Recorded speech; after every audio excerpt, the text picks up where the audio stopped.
கும்பராசி அன்பர்களே, இந்த கும்பராசியை பொறுத்த வரைக்கும் இவங்கெல்லாம் படாத கஷ்டமே கிடையாது.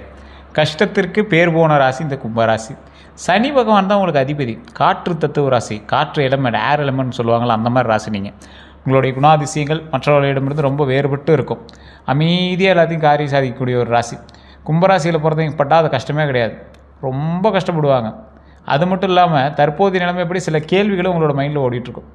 உங்களுக்கு துரோகம் ஏற்படுறதெல்லாம் நெருங்கிய நண்பர்களால், தொழிலில் கூட்டாளிகளால், உறவினரால், பணம் வாங்கியவங்களால், காதல் உறவில் இருந்தவங்களால், இந்த மாதிரி ஆட்களால் தான் நிறைய கஷ்டத்தையும் நீங்கள் அனுபவிச்சிருக்கீங்க. இந்த கஷ்டத்தெல்லாம் பார்த்தாச்சு சார், அதுக்கு மேலே என்றைக்காவது உயர்வு கிடைக்குமா, என்றைக்காவது நம்ம நல்லா இருக்குமோ, நம்ம என்றைக்காவது நல்லவங்களா ஆயிரும், நல்ல நல்ல விஷயங்கள் நம்ம நடக்கணும் அப்படின்னு ஆசைப்படுற ராசி தான் இந்த கும்பராசி. கும்பராசிக்கு நிறைய கஷ்டங்களை சந்தித்து பழக்கமாயிடுச்சு. அது ஒரு வகையில் உங்களுக்கு ஒரு போதை மாதிரி ஆகிப்போச்சு. என்ன சார் பார்த்துக்கலாம் சார் பெரியதா அப்படிங்கிற மாதிரி உங்களுக்கு ஆகிப்போச்சு. ஏன்னா ஒரு வருஷம் 2 வருஷம் கஷ்டப்பட்டுருந்தா பரவாயில்ல, ஒரு 50-60 வருடம் கும்பராசிக்காரெலாம் எடுத்து பார்த்தீங்கன்னா இங்கே 3 ஏழரை சனி காலகட்டத்தை அனுபவிச்சிருப்பாங்க. ரொம்ப படாத பாடுபட்டுருப்பாங்க. இந்த ஜாதகக்காரருக்கு இப்போ நடக்கும் அப்போ நடக்கும் நிறையா பேர் சொல்லுவாங்க, யூடியூப்பில் சொல்லுவாங்க. இது எல்லாத்தையுமே இங்கே பார்ப்பாங்க. ஒரு சில விஷயங்கள் அப்படியே எங்களுக்கு நடந்திருக்கும். கும்பராசி பொறுத்த வரைக்கும் யூடியூப்பில் சொல்கிறது கூட இல்லை, ஜாதக ரீதியாக சொல்கிற விஷயங்கள் அப்படியே நடந்திருக்கும். ஏன்னா கும்பராசிக்கு மட்டுமே அது வந்து ஜாதகம் எப்பயுமே ஒத்து போகக்கூடியது. சரியான ஜோதிடத்தை பார்த்தீங்கன்னா கண்டிப்பாக அது வந்து நடந்திருக்கும். இந்த ராசிக்காரரோட மிகப்பெரிய ஒரு விஷயம் என்ன தெரியுமா? புத்திசாலித்தனமாக சிந்திக்கக்கூடிய திறன் இவங்களுக்கு அதிகம். ஏன்னா சனி பகவான் வந்து உங்களுக்கு ஒரு இருக்கார்ல, பாடத்தை கற்பிக்கக்கூடிய ஒரு கடவுள். புதிய விஷயங்களை கற்றுக்கொள்ளக்கூடிய ஆர்வம் உங்களுக்கு ரொம்ப அதிகம். சுதந்திரமான மனப்பான்மை உடையவங்க நீங்கள். சமூக நலன் மீது அக்கறை கொண்டவங்களாக இருப்பீங்க. நண்பர்களுக்கு முக்கியத்துவம் கொடுக்கக்கூடிய நபர் நீங்கள். அமைதியாக செயல்படுவாங்க. சிக்கலான பிரச்சனைகளுக்கு தீர்வு காணக்கூடிய திறன் உங்கள்கிட்ட இருக்குது. அறிவு, தொழில்நுட்பம், புதுமை போன்ற முக்கியமான துறைகளில் ஈர்ப்பு உங்களுக்கு ரொம்பவே அதிகம். பிறருக்கு உதவக்கூடிய விருப்பம் உடையவர் நீங்கள். தன்னம்பிக்கை அதிகமாக இருக்கக்கூடிய நபர் நீங்கள். இந்த மாதிரி நிறையா குணாதிசயங்களுக்கு சொந்தக்காரர் நீங்கள். இருந்தாலும் உங்களுடைய ஜாதகத்தை லோக்கலில் கொடுத்து செக் பண்ணி பாருங்கள். சார் லோக்கலில் கொடுத்தோம் சரியாக சாட்டிஸ்ஃபை ஆகலை அப்படிங்கிறவங்க மட்டும் நீங்கள் கீழே இருக்கக்கூடிய நம்பருக்கு ஃபோன் பண்ணுங்கள். வெயிட் பண்ணி தான் ஜாதகம் பார்க்குற மாதிரி இருக்கும். அப்பாயின்மெண்ட் பேசுறது தான் ஜாதகம் பார்ப்பார். கிட்டத்தட்ட 200க்கும் மேற்பட்ட ஜோதிடர்களுக்கு ஆசான் குரு இவர். அது மட்டும் இல்லாமல் ஒரு ப்ளஸ் பாயிண்ட் என்ன அப்படின்னா, மிகப்பெரிய ஒரு ஆளுமை திறன் கொண்டவர். கிட்டத்தட்ட 4 to 5 லாங்குவேஜில் ஜோதிடம் பார்ப்பார். ஆச்சரியப்பட்டு போயிருவீங்க. பிரபலமான சில அரசியல் பிரமுகர்களும் தற்போது இருக்கக்கூடிய சினிமா துறையில் இருக்கிறவங்களும் ஜோதிடம் பார்த்துட்ருக்காங்க ரெகுலராக அவங்கக்கிட்ட. அற்புதமான ஒரு நபர். நீங்கள் ஒரு டைம் நீங்கள் ஜாதகம் பார்த்துட்டீங்க அப்படின்னா ரெகுலராக அவர்கிட்ட பார்க்க ஆரம்பிச்சிருங்க. சார் அடுத்து என்ன பண்ணலாம், இதுதான் உங்களுக்கு போய்ட்டுருக்கு. இதனால தான் உங்களுக்கு வந்து லேட்டாகவே ரெஸ்பான்ஸ் வருது. ரெகுலர் கஸ்டமர்ஸ் நிறைய இருக்காங்க. அதுதான் உங்களுக்கு பெரிய ஒரு இது. அதே போல் பலவீனங்கள் அப்படின்னு பார்க்கும்போது உணர்ச்சிகளை வெளிப்படுத்த மாட்டாத ஒரு நபர் நீங்கள் கும்பராசியில் இருக்கிறவங்க. பிடிவாதம் இருக்கும். பிடிவாதம் ஏன் இருக்குது? அந்தளவுக்கு உங்கள்கிட்ட உண்மை இருக்குது, அதனால் பிடிவாதம் இருக்குது. சில நேரங்களில் தனிமையை விரும்புவாங்க. தனிமையை விரும்பக்கூடிய நபர் நீங்கள். அனைவரையும் எளிதில் நம்ப மாட்டாங்க. அதிகமாக சிந்தித்து கவலைப்படக்கூடிய நபர். எதுக்கு சிந்திக்கணும்? கும்பராசிக்காரங்க இப்போ நான் சொல்கிறதெல்லாம் கரெக்டானு பாருங்கள். தனியாக பேசக்கூடிய நபரில் நீங்கள் ஒரு முக்கியமான நபர். ஒரு விஷயம் நடந்துச்சு அப்படின்னா தனியாக குழம்பிட்டு இருப்பாங்கல்ல, அந்த மாதிரி ஒரு நபர் நீங்கள். தனியாக உட்காந்து கொஞ்சம் நேரம் அதை பற்றியே பேசுவீங்க. தூரத்துலேருந்து யாராவது தான் இவங்க என்னடா பைத்தியமாயிட்டானான்லாம் சொல்லியிருக்காங்க. அந்த மாதிரிலாம் நீங்கள் கும்பராசிக்காரங்க இருந்திருப்பீங்க. ஒரு பாத்ரூமுக்குள்ளே பாடகர்கள் நிறையா பேர் இருப்பாங்க. அந்த மாதிரி பாத்ரூம் பாடகர் மாதிரி பாத்ரூமில் உட்காந்துட்டு நீங்கள் யோசிக்கக்கூடிய நபர். சொல்லி பார்ப்பீங்க, எப்படா நீ அப்படி பண்ணிடலாம், அந்த மாதிரிலாம் பேசக்கூடிய நபர். இதெல்லாம் உண்மையான மறக்காமல் சொல்லுங்கள். நிறைய கஷ்டங்களும் கண்ணீர்களும் உங்களோட 4 அறைக்குள்ளேயே மட்டும் அதிகமாக பார்த்த நபர் நீங்கள். யார்கிட்டையும் அவ்வளோ சீக்கிரம் குழம்ப மாட்டீங்க. உங்களை ஏளனமாக நினச்சிருவாங்களோ இல்லை அவன்கிட்ட சொல்லி என்ன பிரயோஜனம் அப்படின்னு நீங்களாவே தனியாக ஃபீல் பண்ணிட்டு இருந்த நபர் நீங்கள். தற்போதைய நம்ம எப்படி உங்களுக்கு எப்படி இருக்குது அப்படின்னா, வாழ்க்கையில் பெரிய மாற்றத்தை எதிர்பார்த்து காத்திருக்கக்கூடிய நபர் நீங்கள். சந்தோஷம் எப்போ பிறக்கும் அப்படிங்கிற ஒரு எதிர்பார்த்தோடு நீங்கள் வந்திருக்கீங்க. அதே போல் தொழிலில் புதிய வாய்ப்புகளை தேடக்கூடிய நபர். வருமானத்தை அதிகரிக்க புதிய திட்டங்களை அமைக்கிறாங்க. புதிய திட்டங்கள் தான் உங்களுக்கு மிகப்பெரிய ஒரு ப்ளஸ் பாயிண்ட் அப்படிங்கிறத ஞாபகம் வச்சுக்கோங்க. குடும்ப பொறுப்புகள் அதிகரிக்கக்கூடிய ஒரு காலகட்டம். வெளிநாட்டு வாய்ப்புகள் பற்றி சிந்திக்கணும். வாழ்க்கையை நிலையான பாதையில் கொண்டு செல்ல முயற்சிக்கணும். இந்த முயற்சிகள்லாம் உங்களுக்கு கை கொடுக்குமா, இது எப்படி இருக்கும் அப்படிங்கிறத உங்களுடைய கேள்வியாக இருக்கும். நிறைய பேருக்கு ஒரு 15 வருடம் 10 வருடத்துக்கு முன்னாடி இருந்த ஒரு ஹாப்பினஸ் என்ன உங்கள்கிட்ட இல்லை. ஜாப்பில் இவ்வளோ பணம் வச்சுட்டு இருந்தேன் சார், ஆனால் இந்த காலகட்டத்திலலாம் பணமே இல்லை சார், ரொம்ப சிக்கலில் மாட்டிட்டு இருக்கிற மாதிரி இருக்குது. 7 சனி நடந்திருக்குன்னு சொன்னாங்க, என்ன சனி திசைன்னு முடியலன்னு சொல்கிறாங்க, பாத சனி இருக்குதுன்னு சொல்கிறாங்க. இருந்தாலும் ரொம்ப ஒரு மாதிரி கஷ்டமான ஃபீலாக இருக்குது சார், என்ன பண்ணுறதுனே தெரியல அப்படிங்கிற மாதிரி ரொம்ப ஒரு கஷ்டத்தோடு இருக்கக்கூடிய நபர்களுக்கு இந்த வீடியோ முழுசாக கேளுங்க. கடவுளால் உங்களுக்கு சொல்லப்பட்ட ஒரு வீடியோன்னு கூட அதை ஞாபகம் வச்சுக்கோங்க. இதுவரை நீங்கள் பட்ட கஷ்டங்கள் நான் சொல்கிறது உங்களுக்கு மேட்ச் ஆகுதா, நான் சொல்கிறது உண்மையா அப்படின்னு மட்டும் கமெண்ட் செக்ஷனில் பதிவிடுங்க. தொழிலில் ஏற்றத்தாழ்வுகள் உங்களுக்கு இருந்திருக்கும். அந்த ஏற்றத்தாழ்வில் சில இடத்துல சறுக்கி விழுந்தீங்க, இன்னும் எந்திரிக்க முடியாத நிலைமையில் இருந்திருப்பீங்க. ஒரு நிலையான வருமானம் இல்லை சார் அப்படின்னு கஷ்டப்பட்டுருக்கக்கூடிய நீங்கள் பண நெருக்கடியின் மூலமாக கடன் சுமையை சுமந்து கொண்டு இருக்கிறீங்க. இது இருக்குது அப்படிங்கிற மட்டும் தான் இந்த வீடியோ கன்டினியூ பண்ணிக்கோங்க. அதே போல் நண்பர்களினுடைய துரோகம். கும்பராசிக்காரங்க நண்பர்களால் துரோகத்தை அனுபவிக்காமல் இருந்தாங்கன்னா பெரிய ஆச்சரியக்குறி அப்படின்னு சொல்லலாம். உறவினர்களினுடைய ஆதரவு இல்லாமல் சுயம்பாக உருவாக்கக்கூடிய நீங்கள் இன்றைக்கும் உறவினர்களால் ரொம்ப டிஸ்டர்ப் ஆகிட்டு தான் இருக்கீங்க. பதவி உயர்வு தாமதம் மற்றவர்களும் உங்களுக்கு அதிகமாகவே இருக்கும். ஒரு எக்ஸாம்பிள் சொல்கிறோமே, ஏதாவது ஒரு பென்ஷனோ இல்லை ஏதாவது ஒரு தொழில் ரீதியான விஷயத்தில் உங்களுக்கு அந்த உயர்வு மட்டும் கிடைக்காம இருந்திருக்கும். திருமணத்தில் தாமதம் ஏற்பட்டிருக்கும். குழந்தை பாக்கியம் தாமதம் ஏற்பட்டிருக்கும். மன அழுத்தம் உங்களுக்கு அதிகமாக இருந்திருக்கும். உடல்நல பிரச்சனைகள் கொஞ்சம் அதிகமாகவே இருந்திருக்கும். யாரால் உங்களுக்கு துரோகம் ஏற்பட்டிருக்கும் அப்படிங்கிற விஷயம் பார்த்தீங்கன்னா, நெருங்கிய நண்பர்னால உங்களுக்கு துரோகம் ஏற்பட்டிருக்கும். தொழிலில் கூட்டாளி பிரச்சனை, உறவினர்னால உங்களுக்கு எச்சரிக்கை, நிறைய உறவினர்லாம் உங்களுக்கு ஒரு சொத்து பிரச்சனை, காட்டு பிரச்சனை நிறைய மாட்டிட்டு முடிச்சிருப்பீங்க. பணம் வாங்கியவங்களால பிரச்சனை, காதல் உறவில் இருந்தவங்களால பிரச்சனை.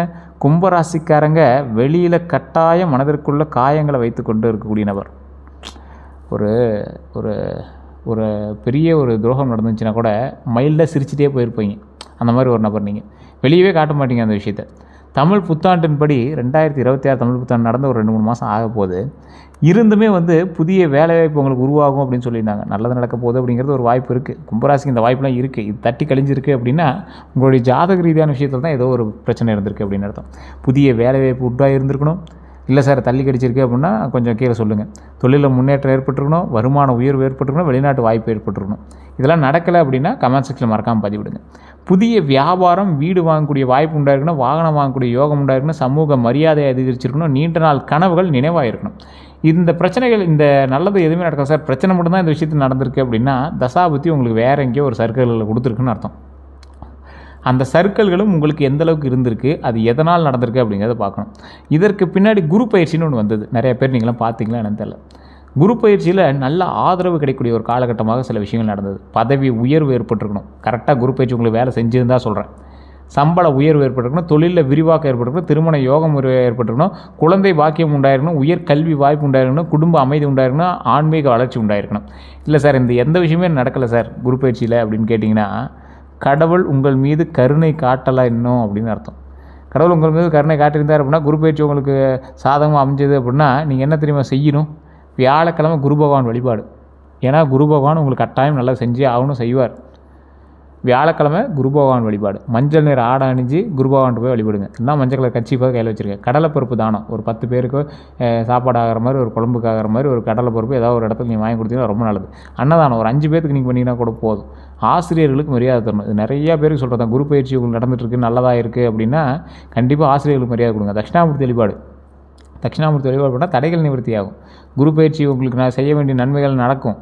தடை இல்லாமல் அந்த குரு பயிற்சியுடைய நன்மைகள் நடக்கிறதுக்கு தட்சிணாமூர்த்தி வழிபாடு மிகப்பெரிய ஒரு விஷயமா இருக்கும். செய்யக்கூடாதவை அப்படின்னா அவசர முதலீடுகள் தயவு செய்து செய்யாதீங்க. தேவையில்லாத கடன்களை தயவு செய்து செய்யாதீங்க. நண்பர்களினுடைய வார்த்தையை மட்டும் நம்பி பணம் கொடுக்கறது ரொம்ப தவிர்த்துக்கோங்க. நண்பர்களுடைய வார்த்தைகள் நம்பி பணம் கொடுத்தீங்க அப்படின்னா மாட்டிக்குவீங்க. கோபத்தில் முடிவெடுக்கிறது ரொம்ப தப்புங்க. கோபத்தில் முடிவெடுக்காதீங்க. சட்ட ஆவணங்களை படிக்காமல் கையெழுத்திடுறது ரொம்ப ஒரு தப்பு. அந்த விஷயத்தில் ரொம்ப எச்சரிக்கையாக இருங்க. குரு பயிற்சியால் கிடைக்கக்கூடிய லாபங்கள் அப்படின்னா புதிய வருமானம். புதிய வருமானத்தில் மிகப்பெரிய ஒரு விஷயம் இருக்குது. நிறைய பேருக்கு தெரியாத ஒரு விஷயந்தான். புதிய வருமானம் இந்த காலகட்டத்தில் உருவாக போகுது. ஆனால் அதுக்கு அதீத முதலீடுகள் போட்டிங்க அப்படின்னா மாட்டிக்குவீங்க அப்படிங்கிறத ஞாபகம் வச்சுட்டு பண்ணுங்கள். தொழில் வளர்ச்சி உங்களுக்கு கட்டாயம் உண்டு. லாபகரமான சில விஷயத்தில் தொழில் வளர்ச்சி கண்டிப்பாக உண்டு. சார் நீங்கள் சொல்கிறது எதுவுமே இன்னும் பழிக்கவே இல்லை சார் அப்படிங்கிறவங்க ஃபுல்லாக வீடியோவை பாருங்கள். வீடியோவை பார்த்துட்டு ஏன் உங்களுக்கு பழிக்கலை, என்ன பழிக்கலை அப்படிங்கிறத நான் தெளிவாக சொல்லிடுறேன். ஏன் உங்களுக்கு இன்னும் அது பாசிபிள் ஆகலை அப்படிங்கிறது சொல்கிறேன். வெளிநாட்டு தொடர்புகள் உண்டாயிருக்கணும், குடும்ப ஒற்றுமை உண்டாயிருக்கணும், சொத்து சேர்க்கை உண்டாகும், குழந்தைகளினுடைய முன்னேற்றம் உண்டாகும், ஆன்மீகத்தில் நிம்மதி உண்டாகும். சார் இது எல்லாம் என்ன நடக்கலை சார் அப்படிங்கிறீங்க. வெயிட் பண்ணுங்கள். வண்டி வாகன யோகத்தை பொறுத்த வரைக்கும் இந்த ஒரு வருட காலகட்டம்னு வச்சுக்கலாம். 2024 2027 வரைக்கும் புதிய இருசக்கர வாகனம் வாங்குறதுக்கான வாய்ப்புகள் உண்டு. கார் வாங்குறதுக்கான வாய்ப்புகள் உண்டு. தொழிலில் பயன்பாட்டிற்கான வாகனங்கள், அதாவது கமர்ஷியல் வெஹிக்கல்னு சொல்லுவாங்கள்ல, ஒரு விவசாயத்துக்கு டிராக்டர் வாங்குறதோ இல்லை ஆட்டோ வாங்குறதோ இல்லை கமர்ஷியலுக்கு தகுந்த மாதிரி வண்டிகள் வாங்குறதோ இந்த மாதிரி ஏதோ ஒரு வாய்ப்புகள் இருக்குது. பழைய வாகனத்தை மாற்றக்கூடிய வாய்ப்புகளும் உங்களுக்கு இருக்குது. இரவு நேர பயணங்களில் எச்சரிக்கை தேவை. இரவு நேர பயணங்களில் எச்சரிக்கை கண்டிப்பாக தேவை. வாகன பராமரிப்பில் அலட்சியம் வேண்டாம். போக்குவரத்து விதிகளை கண்டிப்பாக பின்பற்றணும் அப்படிங்கிறத ஞாபகம் வச்சுக்கோங்க. அதே போல் கவனமாக இருக்க வேண்டியது, வண்டி வாகனம் ஓட்டும் போது ஓவர்டேக் பண்ணுறது, ஸ்பீடு ஓட்டுறது, ஸ்டண்ட் அடிக்கிறதுலாம் தயவு செய்து இந்த காலகட்டத்தில் பண்ணாதீங்க. கால் சம்மந்தப்பட்ட விஷயம், வண்டி வாகனம் சம்மந்தப்பட்ட விஷயத்தில் எச்சரிக்கையாக இருங்க. எலும்பு சம்மந்தப்பட்டது, கால் சம்மந்தப்பட்டது, இதயம் சம்மந்தப்பட்டதெல்லாம் உடல் ஆரோக்கிய விஷயத்தில் கவனமாக இருந்துக்கோங்க. திருமண பலன்களை பொறுத்த வரைக்கும் நல்ல வரன் அமையும். திருமணம் ஆகாதவங்களுக்கு நீண்ட நாள் தடை விலகக்கூடிய ஒரு வாய்ப்பு, குடும்ப சம்பந்தம் கிடைக்கிறதுக்கான வாய்ப்புகள் அதிகமாகவே இருக்குது. திருமணம் ஆனவங்களுக்கு கணவன் மனைவிக்கிடையே புரிதல் அதிகரிக்கக்கூடிய ஒரு காலகட்டம், குடும்பத்தில் மகிழ்ச்சி உண்டாகக்கூடிய காலகட்டம், புதிய வீடு அல்லது குடும்பம் வந்து விரிவாக்கம் ஆகிறதுக்கான புதிய காலகட்டம். இந்த காலகட்டத்தில் இதெல்லாம் உங்களுக்கு நடக்கலை அப்படின்னா தயவு செய்து திருச்செங்கோடு அர்த்தநாரீஸ்வரர் கோவில் நாமக்கல்லில் இருக்குது, அந்த கோயிலுக்கு போயிட்டு வாங்க, மிகப்பெரிய நன்மை உண்டாகும். அதே போல் இந்த காலகட்டத்தில் குழந்தை பாக்கியத்துக்காக வெயிட் பண்ணிட்டீங்க அப்படின்னா குழந்தைக்காக காத்திருப்பவங்களுக்கு ஒரு நல்ல வாய்ப்பு உருவாகிறதுக்கான காலகட்டம், குழந்தைகளுடைய கல்வி மற்றும் சாதனைகளால் பெருமை கிடைக்கும். ஸோ இந்த பெருமை வந்து எதை நோக்கி பிரயாணிக்கும் அப்படின்னா திருவண்ணாமலை கோயில் வழிபட்டுருங்க. அதுக்கு பிறகு மேல்மலையனூர் அங்காள பரமேஸ்வரன் கோயில் அங்கே வழிபட்டுட்டு அப்படியே டக்குன்னு எங்கே போகிறீங்க, பழனியில் திரு ஆவினங்குடி கீழே இருக்கக்கூடிய முருகர் ஆலயம், குழந்தை முருகர் வழிபட்டுட்டு மேலே பழனியில் இருக்கக்கூடிய பாலதண்டாயுத சுவாமி வழிபட்டு வந்தீங்க அப்படின்னா குழந்தை பாக்கியத்துக்கு 99% வாய்ப்பு இருக்குது. அதற்கு பிறகு அந்த 1% உங்களுடைய முன்னோர்களினுடைய கர்மாக்கள் எப்படி உங்களுக்கு இருக்குது அப்படிங்கிறத வச்சு தான் கணிக்க முடியும். இதுவுமே தனிப்பட்ட ஜாதகம் பார்த்தா உங்களுக்கு வந்து ஈஸியாக சொல்லிடுவாங்க. அடுத்த 12 நாட்களை பொறுத்த வரைக்கும் எப்படி இருக்க போது அப்படின்னா நல்ல செய்திகள் உருவாகிறதுக்கான வாய்ப்புகள் உண்டு. பண வரவு நல்லா இருக்கும், நல்ல ஃப்ளோ இருக்கும். அந்த ஃப்ளோவில் தடப்பட்டிருக்கு அப்படின்னா உங்களுக்கு தசாபுத்தியில் ஏதோ மாற்றம் இருக்குதுன்னு அர்த்தம். புதிய தொடர்புகள் உண்டாகும். வேலைப்புல அதிகரிக்கக்கூடிய காலகட்டம், சிறிய மனக்கசப்பு கொஞ்சம் இருக்கும், பயண வாய்ப்புக்கு வந்து இருக்குது. தொழிலில் முன்னேற்றம் காணும், குடும்ப மகிழ்ச்சி உண்டாகுது, எதிர்பாராத நல்ல தகவல்கள் உண்டாகுது. கந்திஷ்டிப்படி பார்த்தோம்னா பாரம்பரிய நம்பிக்கையின்படி தொழில் வளர்ச்சி உண்டாகுதுங்க. புதிய வீடு, புதிய வாகனம், குழந்தைகளினுடைய வெற்றி, இது எல்லாமே உண்டாகுது. இந்த மாதிரி நேரத்தில் திருஷ்டி ஏற்படுறதுக்கான வாய்ப்புகள் இருக்குது அப்படின்னு சொல்லி நம்புகிறாங்க. குழந்தைகளுடைய வெற்றிலாம் உங்களுக்கு ஏற்பட்டுச்சு, ஏதாவது குழந்தைகள் மூலமாக ஒரு நன்மைகள் நடந்துச்சு அப்படின்னா தயவு செய்து சொல்கிறேன், கற்பூரம் சுற்றி போடுங்க, விநாயகர் வழிபாடு பண்ணுங்கள், ஆஞ்சநேயர் வழிபாடு பண்ணுங்கள், கோயிலுக்கு கூட்டு போயிட்டு வந்துடுங்க. எலுமிச்சை மிளகாய் வந்து திருஷ்டி சுற்றி போடுறது ரொம்ப நல்லது. இல்லை சார் இந்த மாதிரி ஏதாவது ஒரு பிளாக் மேஜிக்லாம் ஏதாவது பண்ணியிருப்பாங்களா, ஏன் அப்படி திடீர்னு தடங்கள் நடக்குது அப்படின்லாம் நிறைய பேர் கேள்வி இருக்கும். தொழில் போயிட்டே இருக்கும், திடீர்னு தடை ஏற்பட்டிருக்கும், அப்போனா உங்களுக்கு யாரோ ஏதோ பண்ணியிருக்காங்கன்னு அர்த்தம். ஸோ இந்த மாதிரி விஷயங்கள் ஏதாவது ஏற்பட்டிருக்கான்னு செக் பண்ணி பாருங்கள். அப்படி செக் பண்ணியிருந்தீங்க அப்படின்னா அதில் ஏதாவது பிரச்சனைகள் இருந்துச்சு அப்படின்னா ஆட்டோமேட்டிக்காக நீங்கள் வந்து ஜோதிட ரீதியான சில விஷயங்களை பார்த்து செக் பண்ணிவிட்டு அதற்கு தகுந்த சில பொருட்களோ ஏதோ ஒன்று வாங்கி வச்சுன்னா சரியாக போயிடுங்க. அதை ஃபஸ்ட்டு ஞாபகம் வச்சுக்கோங்க. வணங்க வேண்டிய தெய்வங்கள் அப்படின்னா சனி பகவான். இந்த காலகட்டத்தில் சனி பகவானுக்கு காகத்துக்கு ஏதாவது தண்ணி வச்சிங்க அப்படின்னா ரொம்ப நல்லது. அதே போல் ஆஞ்சநேயர் வழிபாடு ரொம்ப ஒரு முக்கியம், விநாயகர் வழிபாடு ரொம்ப முக்கியம். இந்த இரு தெய்வங்களும் சனி பகவான் வந்து உங்களை காப்பாற்றுவாங்க. தட்சிணாமூர்த்தி வழிபாடு தடைகளை நிவர்த்தி செய்யும். சிவபெருமான் வழிபாடு உங்களுக்கு மிகப்பெரிய ஒரு ஆத்ம நிம்மதியும் குடும்ப சந்தோஷத்தையும் கொடுக்கும். பெருமாள் வழிபாடு செல்வம் சேர்க்கைக்கு உதவும். ஸோ இந்த தெய்வங்களை வழிபட்டிங்க அப்படின்னா உங்களுக்கு அற்புதமாக இருக்கும். எந்த கோவிலுக்கு சென்றால் நல்லது அப்படின்னா திருநள்ளாறு சனீஸ்வரர் கோயிலுக்கு போய்ட்டு ரொம்ப நல்லதுங்க. ஆலங்குடி குருஸ்தலத்துக்கு போய்ட்டு ரொம்ப அற்புதமாக இருக்கும். நாமக்கல் ஆஞ்சநேயர் கோயிலுக்கு நீங்கள் போய்ட்டு வரலாம். சிதம்பரம் நடராஜர் கோவில் உங்களுடைய மிகப்பெரிய சிக்கல்களை எல்லாம் தீர்த்து வைக்கக்கூடிய ஒரு ஆலயமாக இருக்கும். எந்த நிற ஆடை நல்லது அப்படின்னா அதிர்ஷ்ட நிறங்கள்னால் கருநீலம் நல்லது, நீலமும் நல்லது, ஊதா வெள்ளையும் நல்லது. இந்த நாலுமே வந்து பார்த்திங்கன்னா நீங்கள் யூஸ் பண்ண முடியல அப்படின்னாலும் ஒரு கர்ச்சீஃபாக நீங்கள் பயன்படுத்திங்கன்னா ரொம்ப அற்புதமாக இருக்குங்க. எந்த தானம் செய்யலாம் அப்படின்னா கருப்பு எள் தானம் ரொம்ப அற்புதமாக இருக்கும். நீங்கள் தானம் பண்ணுறதுக்கு கருப்பு உளுந்து தானம் பண்ணுங்கள். அன்னதானம் வந்து ஒரு 4 பேர் 5 பேருக்கு பண்ணிங்கன்னா கூட ஓகே தான். சரி என்ன சார் பெரிய அன்னதானம்னா நீங்கள் யோசிக்கிறீங்க, ஒரு தயிர் சாதமோ, தக்காளி சாதமோ, லெமன் சாதமோ, எலுமிச்சை சாதமோ, எலுமிச்சை சாதமோ, புளி சாதமோ, ஏதோ ஒன்று ஒரு 4-5 சாதம் செஞ்சு ஒரு 5 பேருக்கு கொடுத்தீங்க அப்படின்னா போதும். ஒரு கரண்டி அளவுக்கு நீங்கள் கொடுத்தீங்கன்னா கொஞ்சம் சாப்பிட்டாங்கன்னா போதுங்க. இருக்கிறவங்களுக்கு கொடுங்க, இல்லாதவங்களுக்கு கொண்டு போய் கொடுங்க, அது ரொம்ப நல்லதுங்க. மாணவர்களுக்கு கல்வி உதவி செய்யுங்க, முதியோருக்கு உதவி பண்ணுங்கள். ரொம்ப முடியாமல் இருக்காங்க, குளிர்காலெலாம் படிக்குது அப்படின்னா பெட்ஷீட் வாங்கி கொடுங்க, அதெல்லாம் ரொம்ப நல்லது. மரக்கன்றுகள் நடுறதுக்கு பண்ணுங்கள், ஒரு 2-3 மரக்கன்றுகள் நடுங்க. அதன் மூலமாக மழை பெஞ்சு அப்படின்னா அது உங்களுக்கு ஒரு நன்மை தான். எந்த ரத்தின மணிலாம் அப்படின்னா நீலம், ப்ளூ ஸ்ப்ரைன்னு சொல்லுவாங்க. தனிப்பட்ட ஜாதக ஆலோசனைக்கு பிறகு இது அணியிறது ரொம்ப நல்லதுங்க. அதையும் நான் சொல்கிறேன். அமித்திஸ்ட்னு சொல்லுவாங்க. சிலர் மாற்று ரத்தினமாக பரிந்துரைக்கிற விஷயங்கள் வந்து இது. அதே போல் லோலைட் அப்படின்னு சொல்லுவாங்க. சில ஜோதிடர்கள் வந்து மாற்றுக்கல்லாக இது வந்து கூறுறாங்க. நீங்கள் எதுக்குமே ஜாதகத்தை செக் பண்ணிட்டு பண்ணுறது ரொம்ப நல்லதுங்க. உங்களுக்கு யார் எதிரி எதுனா பொறாமை கொண்டவர்கள் உங்களுக்கு எதிரி, உங்கள் வளர்ச்சியை விரும்பாதவங்க உங்களுக்கு எதிரி.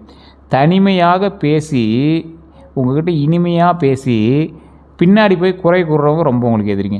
தொழிலில் போட்டியாளர்கள் உங்களுக்கு இருக்கவே கூடாது. யார்கிட்ட எச்சரிக்கையாக இருக்கணும் அப்படின்னா பணம் கேட்டு நெருங்குறவங்ககிட்ட எச்சரிக்கையாக இருங்க.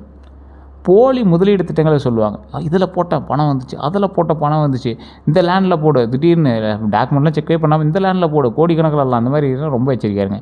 உங்கள் ரகசியங்களை அறிய முயற்சிப்பவர்கள்ட்ட ரொம்ப எச்சரிக்கையாக இருங்க. மிக அதிக வாக்குறுதி கொடுக்குறவங்ககிட்ட ரொம்ப எச்சரிக்கையாக இருங்க. ரொம்ப எச்சரிக்கையாக இருக்கணும். பண வரவை பொறுத்த வரைக்கும் எப்படி இருக்கும் அப்படின்னா புதிய வருமான வாய்ப்புகள் உண்டாகுது. பழைய பாக்கிகள் வசூலாகக்கூடிய ஒரு காலகட்டம். தொழில் மூலமாக நல்ல லாபம் உண்டாகக்கூடிய ஒரு காலகட்டம். வெளிநாட்டு தொடர்புகளால் நன்மை உண்டாகக்கூடிய ஒரு காலகட்டம். சேமிப்பு அதிகரிக்கக்கூடிய ஒரு காலகட்டமாக இந்த பண வரவுகள் உதவுது. தொழில் எப்படி நடக்க போகுது? புதிய வேலைவாய்ப்பு உண்டாகுது, பதவி உயர்வு உண்டாகுது. தகவல் தொழில்நுட்பம், ஆராய்ச்சி, கல்வி, பொறியியல், சமூக சேவை போன்ற துறைகளில் நல்ல முன்னேற்றம் உங்களுக்கு இருக்குது. இதில் உங்களுக்கு கொஞ்சம் இதாக இருக்குது அப்படின்னா ஃபஸ்ட்டு செக் பண்ணிக்கோங்க, ஜாதகத்தை செக் பண்ணிக்கோங்க. தனி வியாபார வளர்ச்சி உண்டுங்க. நீங்கள் தனியாக பண்ணுறீங்கன்னா வியாபார வளர்ச்சி உண்டு. வெளிநாட்டு நிறுவனங்களோட வாய்ப்புகளும் கொஞ்சம் அதிகரிக்குது. ஆரோக்கியத்தை பொறுத்த வரைக்கும் கவனம் தேவை. நரம்பு சம்மந்தப்பட்ட பிரச்சனைகளை கொஞ்சம் பாருங்கள். கால்வலி சம்மந்தப்பட்ட விஷயத்தை பாருங்கள். ரத்த ஓட்டம் சம்மந்தப்பட்ட விஷயத்தை பாருங்கள். தூக்கமின்மையை ஃபஸ்ட்டு செக் பண்ணுங்கள். மன அழுத்தம் இருந்துச்சுன்னா அதை சரி பண்ணிக்கோங்க. தினசரி நடைப்பயிற்சி பண்ணுங்கள். யோகா, தியானம், இந்த மாதிரி சீரான உணவு பழக்கங்கள்லாம் இருந்துச்சுனாவே உடம்பு ஆரோக்கியமாக நல்ல பலன் தருங்க. ஸோ நரம்பு சம்மந்தப்பட்ட விஷயத்துக்கு ரொம்ப எச்சரிக்கையாக இருங்க. அது ஃபஸ்ட்டு மெயினுங்க. அதே போல் அதிர்ஷ்ட எண்கள்னால் 4, 8, 11. அதிர்ஷ்ட கிழமைகள்னால் சனிக்கிழமை, புதன்கிழமை உங்களுக்கு அற்புதமாக இருக்கும். உங்களுக்கான கேள்விகள் இருந்துச்சு, வெளிநாட்டு செல்றதுக்கான வாய்ப்பு இருக்கா அப்படின்னு கேட்டால், வேலை, உயர்கல்வி அல்லது தொழில் காரணமாக வெளிநாட்டு வாய்ப்புகள் உண்டு. ஆனால் பெரிய உங்களுக்கு அவுட்புட் இருக்குமானா பெருசாக ஒன்றும் அதில் உங்களுக்கு லாபகரமான சில விஷயங்கள் நடந்திருக்காது. வீடு வாங்க முடியுமா அப்படின்னு கேட்டால், நிதி திட்டங்கள் லோன் மூலமாக நீங்கள் பண்ணால் இந்த காலத்தில் வாய்ப்பு உண்டு. புதிய தொழில் தொடங்கலாமான்னு கேட்டால், புதுமையான சிந்தனையோடு தொடங்கக்கூடிய தொழில்களுக்கு நல்ல முன்னேற்றம் உண்டு. நீதிமன்ற வழக்குகள் எப்படி இருக்குது அப்படின்னா, பொறுமையோடு சரியான சட்ட ஆலோசனையும் செயல்பட்டிங்கன்னா முன்னேற்றம் உண்டுங்க. பங்குச்சந்தையில் முதலீடு இருக்குது அப்படின்னு கேட்டால், ஆராய்ச்சி செஞ்சு நிபுணர் ஆலோசனையோடு மட்டுமே முதலீடு செஞ்சீங்க அப்படின்னா ரொம்ப அற்புதமாக இருக்கும். பங்குச்சந்தையை கொஞ்சம் ஆராய்ச்சி பண்ணி போடுங்க. ரொம்ப அதிக முதலீடுகள் போட்டால் மாட்டிக்குவீங்க. அதையும் தெளிவாக சொல்கிறேன். குடும்பத்தில் ஒற்றுமை அதிகமாக இருக்குமான்னு கேட்டால், பேச்சில் நிதானமும் புரிதலும் இருந்தால் குடும்ப ஒற்றுமை கண்டிப்பாக உண்டு. குடும்பத்தில் உறவுகளும் வலுப்பெறுங்க. ஆன்மீக முன்னேற்றம் உண்டா அப்படின்னு கேட்டால், 2026 பலருக்கு ஆன்மீக ஈடுபாடு அதிகரிக்கக்கூடிய ஒரு காலகட்டம். தர்ம செயல்கள், யாத்திரைகள் மற்றும் தியானத்தில் ஆர்வம் உருவாகுங்க. அதே போல் இந்த காலகட்டம் கொஞ்சம் பார்த்து நிதானமாக இருக்கணுங்கிற காலகட்டம் தாங்க. 2026 இறுதி பலன் அப்படின்னு பார்க்கும்போது, 2026 அப்படிங்கிறது பல குடும்ப ராசிகளுக்கு புதிய சாதனைகளையும், புதிய சிந்தனைகளையும், தொழில் வளர்ச்சியையும், பொருளாதார முன்னேற்றத்தையும் மற்றும் சமூக மரியாதையோட விஷயத்தையும் அதிகரிக்கக்கூடிய ஒரு ஆண்டாக இருந்திருக்குங்க. இதில் என்ன ஒரு விஷயம் அப்படின்னா, தொழில், பணவரவு, குடும்பம், திருமணம், குழந்தைகள், சொத்து, கல்வி, இந்த ஆன்மீகம் போன்ற எல்லா துறையிலுமே படிப்படியான முன்னேற்றம் காணுது இந்த வாய்ப்பு. இருந்தாலும் உங்களுக்கு ஒரு சின்ன தடைகள் இருக்குது அப்படின்னா, சனி பகவானும் ஒரு வகையான காரணமாக இருக்கலாம்.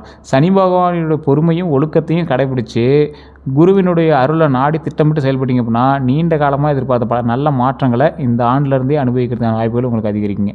ஸோ கடவுள் வழிபாடு ரொம்ப முக்கியம், குலதெய்வ வழிபாடு ரொம்ப முக்கியம். இல்லை சார் இதெல்லாம் நீங்கள் சொன்னதெல்லாம் ஓகே தான், ஆனால் இதெல்லாம் நடக்கலையே அப்படின்னா உங்களோட ஜாதகத்தை ஃபஸ்ட் செக் பண்ணுங்கள். கீழே ஒரு நம்பர் கொடுத்துருங்க, அந்த நம்பருக்கு ஃபோன் பண்ணுங்கள். ஃபோன் பண்ணி உங்களுக்கான கேள்விகளை கேட்டு தெரிஞ்சிக்கலாம். மற்றபடி நான் சொன்ன விஷயங்கள் உங்களுக்கு கரெக்டாக இருந்ததா அப்படின்னு மறக்காம கமெண்ட் செக்ஷனில் பதிவிடுங்க. நான் சரியாக சொன்னேன்னா அப்படிங்கிறது கமெண்ட் செக்ஷனில் பதிவிடுங்க. எல்லோருக்கும் நன்றி நண்பர்களே.